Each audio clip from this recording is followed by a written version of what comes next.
लेकिन हारने पर भी जो व्यक्ति और लोकप्रिय हो जाए, ऐसे नेता थे वो।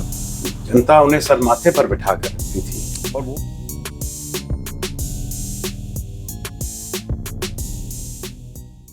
सजल हो उठती है आंखें जब हादसा आंखों में गुजर जाता है या आंखों के सामने से तैर जाता है। बात आज के दिन की है। बड़ा हादसा था। सियासत का एक प्रकाश में पुंज इस दुनिया से जा रहा था। दुर्घटना, घर पे बदमाशों का हमला और वो सियासती व्यक्ति जिसकी लोकप्रियता बच्चे, बड़े और बुजुर्ग आदमी, सही माने तो विकास पुरुष के नाम से विकास का दूसरा नाम स्वर्गीय निर्भयपाल शर्मा का जाना जाता था इस जनपद में, सियासत में।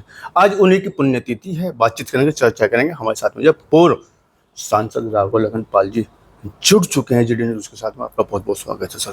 धन्यवाद।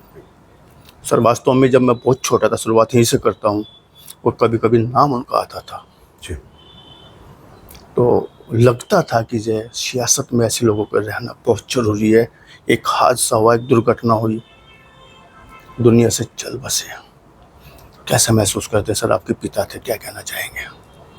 देखिए जी, हमारी तो जैसे कि सर हमसे सबसे अनमोल चीज़ हमसे छिन गई हो। हमारे जीने का जो, हमारे अस्तित्व का जो मूल थे, वो हमारे पिता थे स्वर्गीय निर्भयपाल शर्मा जी। और इस पूरे क्षेत्र, इस पूरे जनपद के लोगों के लिए वो ऐसे थे जैसे कि उनके परिवार के ही एक सदस्य हों, उनके परिवार के मुखिया हों। इतना स्नेह, इतना प्यार उन्हें प्राप्त था, और उतना ही स्नेह और प्यार पिताजी आगे जनता को भी दिया करते थे। उन्होंने कभी जनता को या मतदाता को वोटर के रूप में नहीं समझ के अपने परिवार के रूप में समझा, और हर किसी के कष्ट को अपना कष्ट बना लेते थे और उसका हल निकालने का एक प्रयास करते थे। तो वो काला दिन 6 नवंबर का सन 2000, उसको तो कभी हम भूल ही नहीं सकते। उनके आदर्शों और उनके असूलों को अपने जीवन में अपनाते हुए चलने का हमने संकल्प लिया है, और वो प्रेरणा स्रोत हमारे हमेशा रहेंगे। राघव जी, कोई विरासत में सियासत नहीं मिली थी स्वर्गीय निर्भयपाल शर्मा को। सहारनपुर जनपद, वो जनपद जहाँ पे पहले से जो राजनीतिक लोग, जो बड़े बड़े राजनीतिक लोग यहाँ पे धुरंधर रहा करते थे, ऐसे में अपना वजूद स्थापित करना और जनता के मुंह से एक शब्द निकल जाना, निर्भयपाल शर्मा जी का कम लोकप्रियता नहीं थी। कैसे हासिल की होगी इस लोकप्रियता को उन्होंने? निरंतर प्रयास से, समर्पण भाव से, क्योंकि उन्हें विभिन्न जातियों का समर्थन प्राप्त था। 36 बिरादरियां उनको प्यार करती थीं, और चुनावों में हार जीत भी होती थी, ऐसा नहीं है, क्योंकि आप जान ही रहे हैं, मैंने जनपद के चुनावी समीकरण ऐसे हैं जी। लेकिन हारने पर भी जो व्यक्ति और लोकप्रिय हो जाए, ऐसे नेता थे वो। जनता उन्हें सर माथे पर बिठा कर रखती थी, और वो भी जनता को सर माथे पर बिठा के रखते थे। मुझे याद है तब समय वो था कि जब लोगों के पास साधन संसाधन इतने ज़्यादा नहीं हुआ करते थे जी। और पिताजी अपनी गाड़ी में सभी लोग जो आया करते थे उनको बिठाकर तहसील तक या कलेक्ट्रेट तक या जहाँ भी उनका काम होता था, पुलिस लाइन में किसी भी अधिकारी के यहाँ स्वयं ले जाते थे और उनका काम करवा के लाते थे, और पूरा दिन ये सिलसिला चलता था। उसके बाद क्षेत्र में निकल जाते थे। हर किसी के दुख सुख को अपना दुख सुख बना लेना और हर किसी की समस्या को अपनी समस्या बनाकर काम करना, यही उनकी लोकप्रियता का कारण था। लोग उन्हें अपने परिवार के सदस्य के रूप में समझते थे, क्योंकि वे निरंतर उसी रूप में अपने दायित्व का निर्वहन करते थे। हालांकि स्मृति शेष है, 24 साल बीत चुके हैं। ज़्यादा कदा जब उनके मित्रों से मेरी बातचीत हो जाती है, चाहे उसमें जय हुसैन चांद मियां रहे हो, तमाम लोग रहे होंगे, तो वो ऐसा महसूस करते थे कि जैसे निर्भयपाल भाई आएंगे, बातचीत करेंगे, या वो पुरानी यादें ताज़ा कर बैठते थे।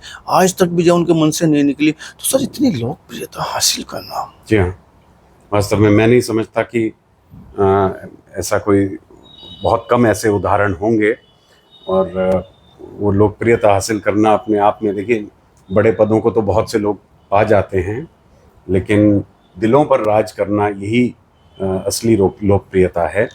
वे हमेशा एक बात कहा करते थे, आप अगर पूरे सरसावा क्षेत्र में जाएंगे जी तो आप ये पाएंगे कि किसी भी विकास कार्य के पत्थर पर उनका नाम नहीं पाएंगे आप। जी।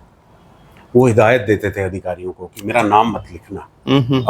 अब ये होड़ लगी रहती है कि मेरा नाम जरूर आ जाए, क्यों नहीं मेरा लिखा, नाम क्यों नहीं क्यों नहीं लिखा। लिखा वो ये हिदायत देते थे कि कहीं मेरा नाम लिख मत देना सामने किसी भी जी पत्थर पर, जी क्योंकि उनका ये सीधे सीधे मानना था कि नाम कभी पत्थरों पे नहीं, लोगों के दिलों में लिखना चाहिए। और मुझे लगता है कि वो जो नाम दिलों पर लिखा हुआ है वो कभी नहीं मिटेगा।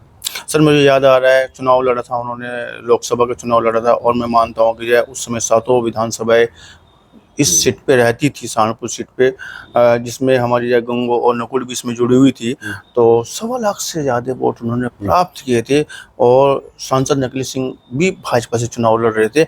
ऐसे में कितनी बड़ी लोकप्रियता रही होगी, 7 विधानसभाओं से वोट निकालना, हर बिरादरी से वोट। मैं बार बार उस लोकप्रियता को कह रहा हूँ क्योंकि वो प्रकाश पुंज आज हमारे बीच में नहीं है, स्मृति शेष है, पुण्यतिथि आज उनकी है। तो कहीं ना कहीं दायित्व तो बनता है हम सबका ऐसे व्यक्ति शख्सियत याद करना। तो सर ऐसे में इतना बड़ा सत्ता के सामने चुनाव लड़ना, 1.25 लाख वोट लेना। जी हाँ, वो निश्चित रूप से उनका व्यक्तिगत वोट था। मैंने कहा ना, वो परिवार मानते थे जनता को, वोटर नहीं समझते थे, और इसीलिए लोगों ने उन्हें गले लगाया।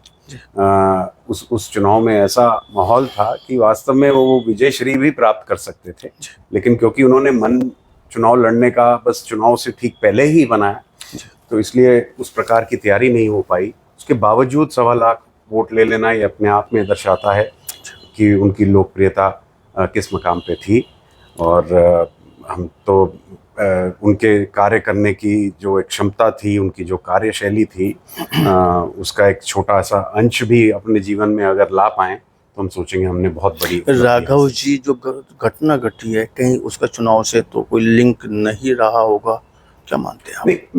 देखिए, किस तरह बहुत सारी थियरीज तब चली थी। किस तरह, मतलब काफी समय मिला इस पे विचार करने, मंथन करने, बहुत सारी थियरीज चली थी। हमने बहुत इसके हम गहराई तक गए थे इस चीज। क्या मानते हैं आप? और कई एंगल्स थे, और कि भाई फला ग्रुप और दूसरा ग्रुप और ये और वो। पिताजी के क्षेत्र में, सरसावा विधानसभा क्षेत्र में कुछ गिरोहों द्वारा लगातार क्राइम किए जा रहे थे, और क्राइम भी बहुत ही जघन्य किस्म के। उसमें महिलाओं के साथ दुराचार और रेप और मर्डर और लूट और डकैतियां तो थी ही। ऐसे गिरोहों के खिलाफ पिताजी ने आवाज़ उठाई थी, और प्रशासन को भी एक अल्टीमेटम दिया था। और मुझे लगता है कि उन्हीं गिरोहों द्वारा ये सब सुनियोजित तरीके से किया गया। बाद में उन गिरोहों के जो मुखिया थे और उनके जो अन्य लोग थे, उनको एनकाउंटर में उनको मार गिराया गया था। जी। तो उनके द्वारा ही हमारा और हमारे परिवार का ये मानना है कि ऐसा अपराध किया गया था। जी, दुर्घटना बड़ी थी, और आप बता रहे हैं कि अपराधी आए, उनको बाद में एनकाउंटर भी हो गया। लेकिन सर बाद इसके जब वो चले गए, परिवार को कैसे संभाला आपने? दायित्व आन पड़ा आप पे, सियासत का सियासत जो विरासत में मिले उसको संभालना, माता को संभालना, भाई को संभालना, दादी को संभालना, किस तरह का पारिवारिक माहौल रहा होगा उस समय? जी, मेरे जीवन का निश्चित रूप से सबसे कठिन समय वो था। और पढ़ाई मैंने पूर्ण की ही थी, लगभग MBA मेरा पूरा हुआ था, और एक व्यवसाय मैंने प्रारंभ किया था दिल्ली में। और यूँ लगा जैसे कि सारा जीवन ही समाप्त हो गया, सब कुछ समाप्त हो गया। आगे अंधकार दिख रहा था, ये नहीं समझ आ रहा था कि इतनी महान हस्ती जिनका इतना ऊंचा कद है, मैं किस प्रकार से उनकी बराबरी तो नहीं, वो तो कोई कर ही नहीं सकता, लेकिन कैसे मैं लोगों को ये दर्शा पाऊँ, कैसे मैं अपने परिवार को ये दर्शा पाऊँ कि मैं प्रयास करूँगा जो उनकी जिम्मेदारियां हैं उनको पूर्ण करने का। और बहुत कठिन राह रही हमारे लिए, मैं आपको स्पष्ट कह देना चाहता हूँ। हमने बहुत कुछ सहा, बहुत कुछ झेला। कुछ ऐसे लोग थे जो ईर्ष्या रखते थे, जो ऐसे समय पर भी बाज नहीं आते, जिन्होंने कहा ये तो यहाँ से चले जाएंगे, भाग जाएंगे, ये तो सब बेच बाज के चले जाएंगे। हम आज भी बड़ा क्रिटिकल समय रहा, वो बहुत क्रिटिकल समय था, लेकिन बस ईश्वरीय शक्ति और पिताजी के द्वारा ही वो शक्ति हमें मिली होगी, भगवान के द्वारा हमें वो शक्ति मिली कि हम निरंतर प्रयास करते रहे। आज उन्हीं के असूलों को, उन्हीं के आदर्शों को, उन्हीं जैसे आचरण को अपने जीवन का मूल सिद्धांत बनाते हुए, आदर्श बनाते हुए हम लोग कार्य कर रहे हैं, और वही हमारे प्रेरणा स्रोत हैं। और जब भी मुझे लगता है कि कोई विपदा आई है, जब भी मुझे लगता है कि कोई कठिनाई है या कोई संकट है और कोई किसी चीज़ का हल नहीं निकल रहा, तो मैं उन्हें मन ही मन याद कर लेता हूँ, और कुछ ही समय बाद मुझे दिखता है कि चीज़ें अपने आप कायदे से होने लग जाती हैं और मुझे राह दिख जाती है। मेरे अगले सवाल का आंसर आपने खुद ही दे दिया। मेरा सवाल इसी तरफ जा रहा था, पिता के बाद कहाँ स्टैंड पाते हैं राघव लखन पाल खुद को? देखिए, निर्भय पाल शर्मा तो कोई नहीं बन सकता, क्योंकि वो तो पता नहीं, भगवान ने बहुत ही कम लोग इस दुनिया में ऐसे बनाए होंगे, तो उनकी तुलना करना तो शायद उनका बेटा भी नहीं कर सकता। और लेकिन उन जैसा जीवन जीने का एक प्रयास हम लोग कर सकते हैं, और जो उनका एक समर्पण भाव था जनता के प्रति, जनता की समस्या को अपना बना लेना, तो उसी भाव से हम भी सेवा करने का एक प्रयास कर रहे हैं। ऐसे नेता और हों हमारे देश में और हों इस दुनिया में, जो लोगों को, जो अपने आप को जनप्रतिनिधि ना माने, एक समाज सेवक के रूप में माने। मुझे याद है एक बार एक विदेश यात्रा पे, ऑफिशियल यात्रा पे पिताजी मुझे साथ ले गए थे जी। तो किसी ने उनसे पूछा कि व्हाट इज योर प्रोफेशन, तो उन्होंने ये नहीं कहा कि आई एम अ पॉलिटिशियन, उन्होंने कहा I am a social worker. Very good. तो वो अपने आप को एक समाज सेवी मानते थे, मानते वो अपने आप को राजनीतिज्ञ नहीं मानते थे। तो ये उनकी मानता थी। दुर्घटना का खुलासा हुआ, आप बता रहे हैं कि जो एनकाउंटर में मारे गए और सब लोग, क्या पूरी तरह परिवार संतुष्ट है खुलासे से, जिस तरह की जांच के बाद खुलासा किया गया, या जी जो न्याय मिला, क्या पूरी तरह न्याय मिल गया ऐसा परिवार है को? जी, जो लोग इसके जो कल्प्रिट्स थे, जो मैंने आपको बताया, वो गैंग्स जो ऐसे जिन्होंने घटनाएं करी थी, वारदात करी थी जी, उनका एनकाउंटर हो गया है जी, वो खत्म है, वो इस दुनिया में नहीं है जी, तो कहीं ना कहीं मुझे लगता है कि भगवान ने स्वयं न्याय किया है इस चीज़ जी। का। बहरहाल निर्भय पाल शर्मा जी जैसी शख्सियत का चले जाना, उसकी तो भरपाई कभी हो ही नहीं सकती। वो तो एक ऐसी क्षति है जो कभी पूर्ण हो ही नहीं सकती। उस वॉइड को हम कभी नहीं भर सकते जी। वो एक ऐसा वैक्यूम उनके जाने से हुआ है, वो वैक्यूम कभी नहीं भरा कभी जा नहीं खाली उसमें। जी, जी। तो इसलिए न्याय तो ईश्वर करते ही हैं, निश्चित रूप से ईश्वर ने किया भी है। जी, ये सही है कि जाने वाले लौट के नहीं आते, गाना भी बनाया उस पे, जाने वाले चले जाते हैं कहाँ, वो सदा आपने सुना भी होगा कहीं पर, मैंने भी आपको कहीं पर। तो ऐसे में निर्भय पाल शर्मा को पुनः स्थापित कैसे किया जा सकता है राघव लखन पाल के द्वारा? बड़ा सवाल आपकी तरफ आ रहा है सर। नहीं, बस अगर उम्मीदें बहुत थी सर उनसे, ये लोगों को। हाँ जी, बहुत ज़्यादा। और मतलब मेरा ये मानना है कि 24 साल बाद में क्या आप वहाँ पे स्टैंड कर रहे हैं, फिर दोहरा रहा हूँ, या अभी भी चूक रहे हैं कहीं ना मैं कहीं? आपको बता देना चाहता हूँ कि पिताजी के मन में एक वो थी कि वो संसद में पहुंचकर सहारनपुर का प्रतिनिधित्व करें, लेकिन पिताजी का कद उनके पद से नहीं था। पद से नहीं था। मैं संसद में पहुंच चुका हूं, लेकिन मैं ये मानता हूं मैं उनके कद का एक छोटा सा अंश भी नहीं पे भी नहीं पहुंच पाया हूं, क्योंकि वो तो मतलब जिसे कहते हैं एक he was a great man, एक महापुरुष थे वो, जो सदी में कोई एक जन्म लेता है। तो इस प्रकार की उनकी शख्सियत थी, व्यक्तित्व था।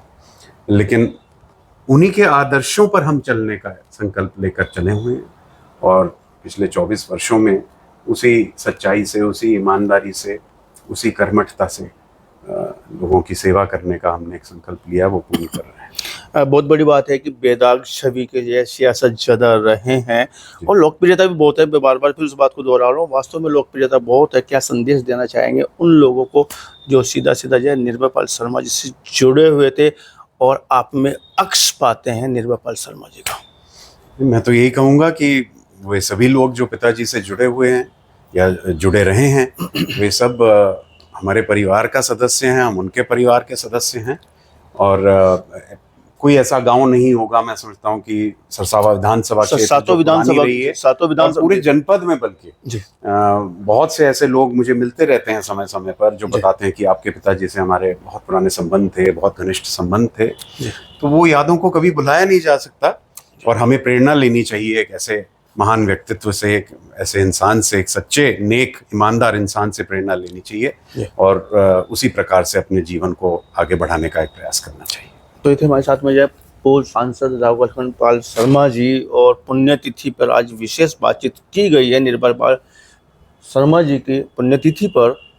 और जिस तरह से आंखें सजल हो जा रही हैं इनकी, या वो यादें करके, या वो चीज़ें लौट कर तो नहीं आएंगे, उनके संस्कार, उनकी विरासत को आगे बढ़ाया जा सकता है, ऐसा कहना है राघव लखन पाल शर्मा जी का। बातचीत करने के लिए, चर्चा करने के लिए आपको बहुत बहुत धन्यवाद। अनुज भाई, धन्यवाद।